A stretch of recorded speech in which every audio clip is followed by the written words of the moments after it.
Az do'stlar, hozir buni pervenda qanotlarini olib tashladik-ku. Qanotlarini olib tashlagandan keyingi holatini haydayotganini ko'ramizda. Ya'ni qanotlar deganda atvalni tushunamizda endi. O'sha pervanda atvalini olib tashladik. Uni xususiyatlarini aytaman men sizlarga, nima uchun, qandayligini.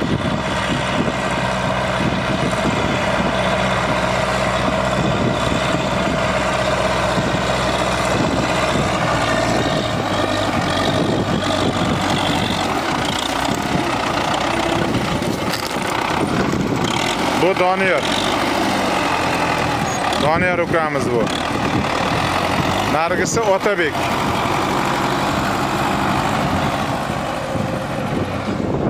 Nargisi Otabek.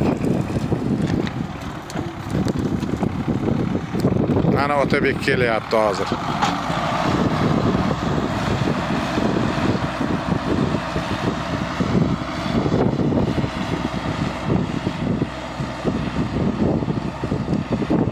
Buni xususiyati to'g'risida gapirganimda aytayin.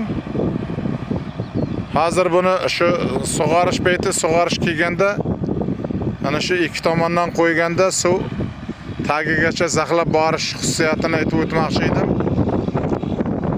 15-aprellarda ikkinchi marta haydaganimizda qanotini qo'yib, o'sha atvallarni qo'yib haydatsak, maqsadga muvofiq bo'lar ekan. Hozir qanotlarini, atvallarini olib tashlab haydashga kelishib oldik bolalar bilan.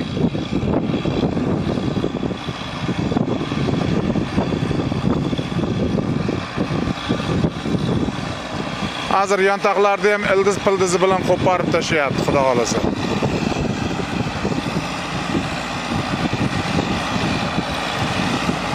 Ko'z tegmasin.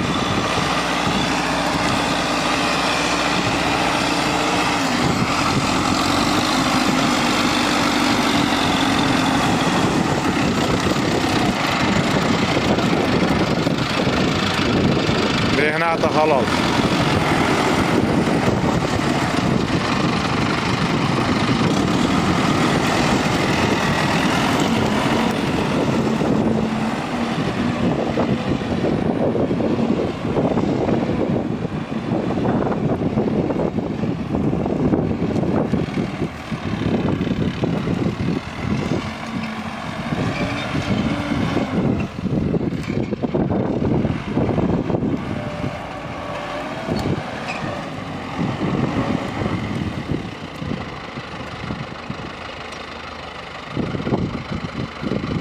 Otabekjon.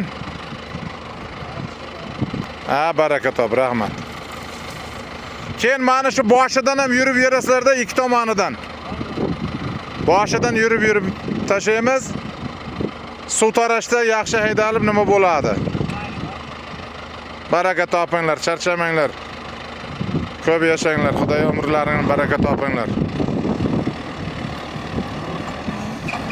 Yigitlar charchamasin, tagidan shamol yesin traktorlarini. Ko'z tegmasin. Olqishlab qo'ying traktorchilarni. Akalar, ukalar. Hammamiz dehqonchilik orqasidan non yeydigan odamlarimiz. Sog' bo'lasizlar.